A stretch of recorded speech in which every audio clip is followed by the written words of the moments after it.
I see a black man and one man, I think of strength, black empowerment we have within, building community development. Let's continue to build our own. Let's continue to stay strong. Motivation, no matter the hate, no stopping. You just go. Listen up to Quan, John, and Queen P for giving us a voice. Speak up for what's yours and yell and make that noise. We are kings and we are queens. Melanated royalty, just getting started. Loving self, self and knowledge. Stack that wealth. Motivational motors, y'all. How has it Yes. changed for you individually or specifically or as a unit?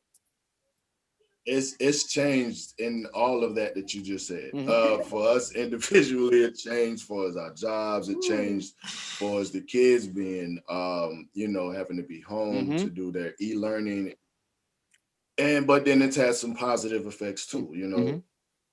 I honestly, really, truly believe if not for this pandemic, not just for us, but a lot of people, a lot of black entrepreneurs wouldn't even exist right I now. agree. You know what I'm saying? I agree, brother. Because a lot of more channels got opened up for people to do more stuff online. A lot of more resources got opened up for people to open up their small businesses and whatnot. People had ideas for years, but were afraid to do anything. You know what I'm saying? And now with the pandemic, it's like, oh hell, what am I afraid of? That's right. That's right. Today, especially the way these politicians and whatever are handling this thing. So it changed a lot, but we focus more on the good parts of it, the positive, things that changed for us, like this podcast and this blog, and new opportunities to market and promote ourselves and other people. We've made partnerships with people,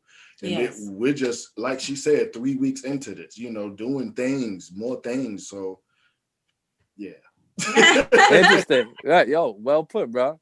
Jasmine, has it changed for you individually or in anything that you can see? Well, how do you feel like this pandemic has affected the community? Let me just piggyback that question. Oh man. So I can answer both. Yes, Sure. it has affected me personally and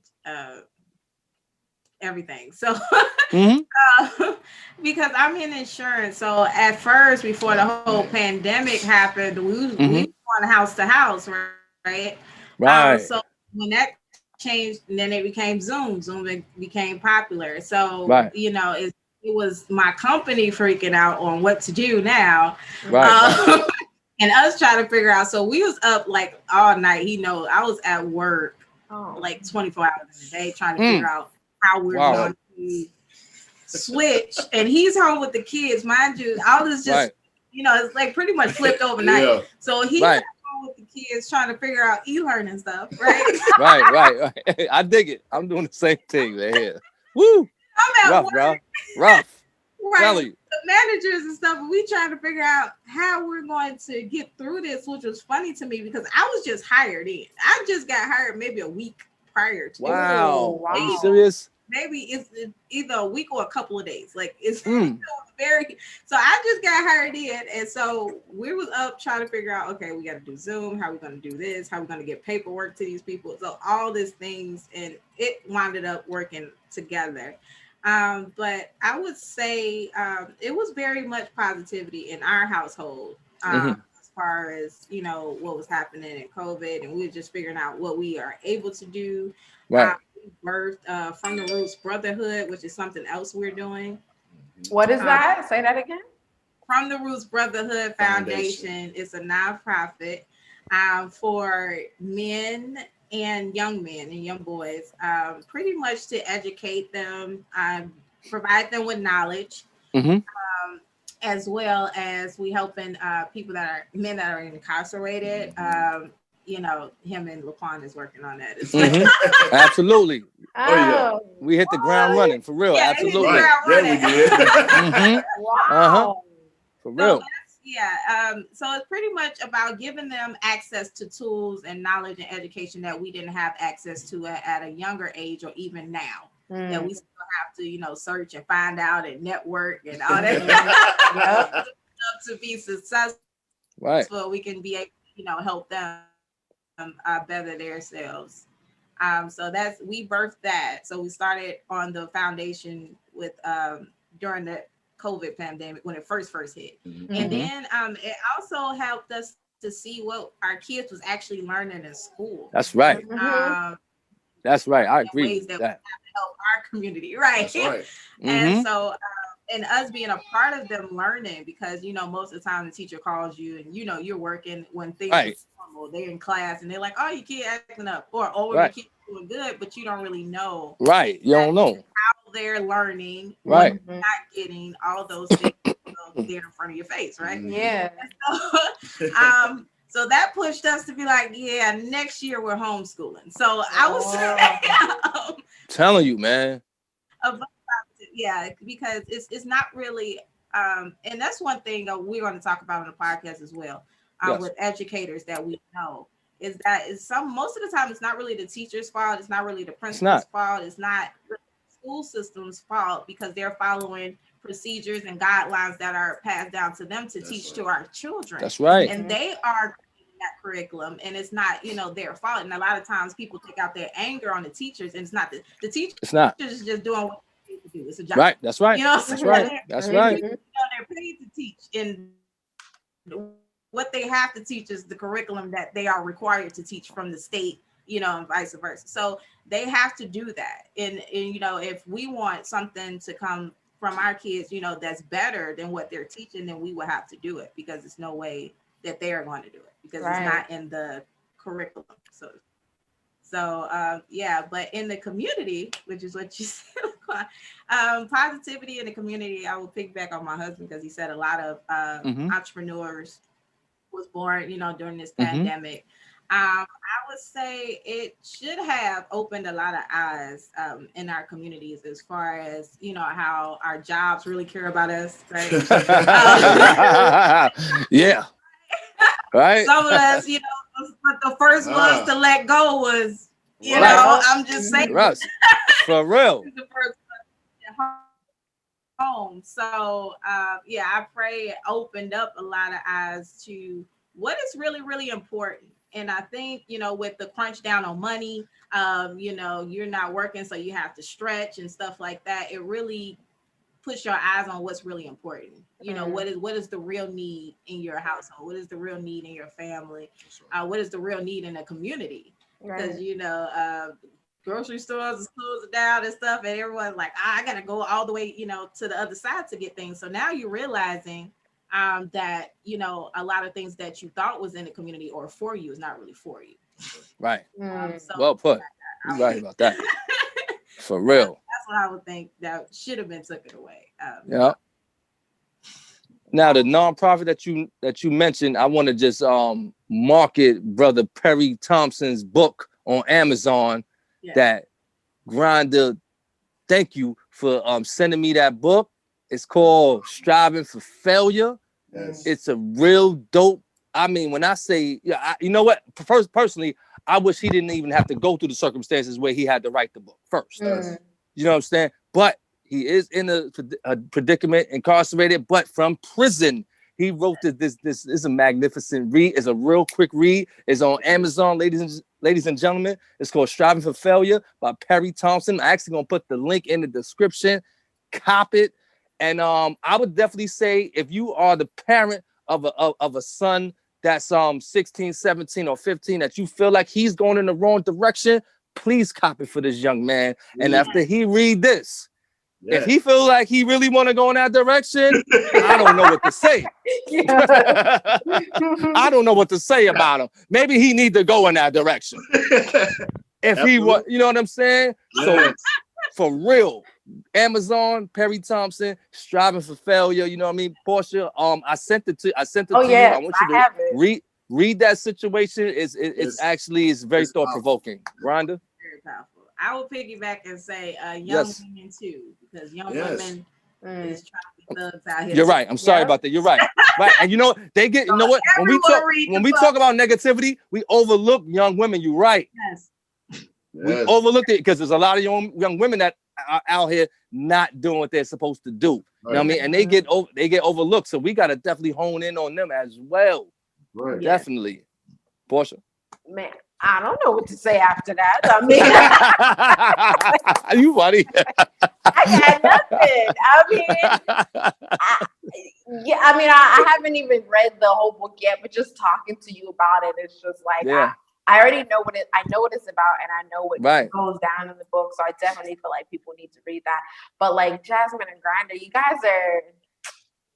Yo. I don't even know the word for it. But I mean, I already see it. You know, I already see where y'all going with this situation. Yes. I'm serious. You know what I mean? That's what I said. I won't be part of this right here. You know, because this gonna pop. Like the one real. word that would really describe you guys that the Black community needs more of is optimism. So many of us are pessimistic. We are not known for being optimistic. We're not. And so the podcast and just meeting you guys and be able to talk to you guys and being able to absorb that positive energy makes me feel optimistic, which I typically don't feel for us. I do not feel optimistic in the Black community. Like, it's a shame. It's a shame, but I don't. So it's like I can't wait to like really dive into the podcast and become a part of it, so I can like get that optimism that I want to have for us. It's like, you know what? I can listen to this podcast all the time and I can feel like, all right, we're going to be okay. Yeah. We're going to be okay. That's right. Because right now I'm like, that was well put. Screwed. We're not doing right. We're not doing what we're supposed to be doing. But that's just because all the news we hear is negative. That's it. You know what I mean? You don't, right. We don't really put a spotlight on all the good that we're doing.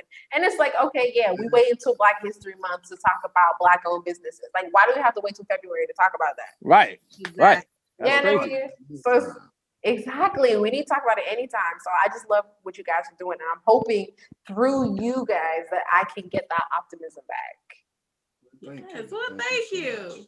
We hope so as well, because we experience it. But most of the time, when you step outside of your surroundings, it's easy to be a little bit more optimistic than usual. I can speak on it with networking with so many people all across the states and outside of the country. I mean, in Thailand and Canada and stuff like that. And to see that they, believe the same way you believe and are just as excited as you are, it makes it so much better, because then you feel like you're not alone. That's right. Starting this day, we felt like we was alone. It's like, who gonna partner with us? We ain't, nobody knows who we are, that whole thing. But I mean, God is amazing, like I always say. All the time. We believe everything happens for a reason. Everything happens for a purpose. And we're just excited to see, exactly what comes out of it, everything, because I believe just the podcast and the blog is just, a small beginning. Yeah, that's the beginning. Right. That's all it is. And I want to, not to cut anyone off, I want to piggyback off of what she was saying. When it comes to what we're doing, the big picture or the end goal is, to build a huge conglomerate of Black-owned businesses, entrepreneurs, and even further, Black politicians, whatever. But we're trying to build this thing up where, as she loves to say all the time, take it back to us, just us. Black grocery stores. That's right. Post office, medical facilities. Back home, my family was telling me the only Black-owned gym that we had, they just tore that down. We have to rebuild stuff like that and make it where nobody can touch this. Right. That's right. It's ours. So for real. Now, Grinder, before we wrap it up, you said that you got the personal training thing going on during the pandemic. Have you been doing remote training? How does it work out with the pandemic and the personal training?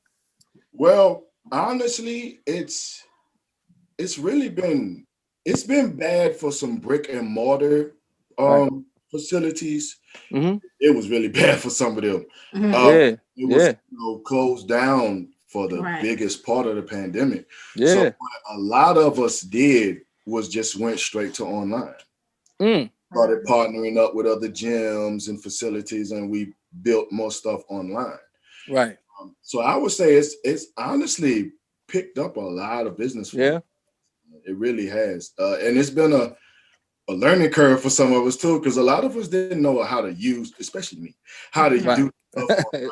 I mean, I had no idea. It's so much different seeing people going to the gym like, hey, let me help you with this. And then you build, relationships that way versus now I gotta connect with y'all on Facebook and social media. And some people look at the post like, oh, cool. Okay, he's working out. Next. So, it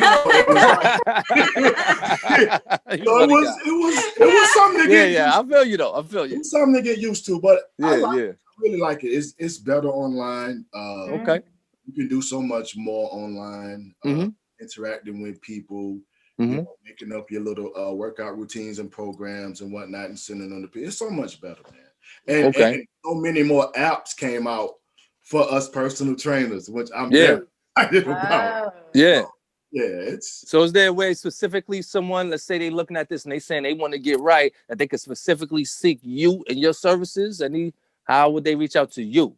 Absolutely. So they can email me at blackonyxfit@gmail.com. Okay. They can reach me that way. And also I am partnering with another gym called Beyond the Push Fitness. And I have classes up there, individual classes. I also have a subscription plan right now also. So me there at Beyond the Push Fitness. Cool. We're gonna put that in the description and all that, so you don't worry about that, brother. You know what I mean? Thank you. We here to make sure that all of us eat for real. Right. Oh yeah, and my Instagram. Thank you, baby. Black Instagram. Black Onyx Fitness on Instagram. I'm also on Facebook. Black Fitness and Health. When you say Onyx, it's Black Onyx is ONYX. Yep. Got you. Black Onyx Fitness. Yep.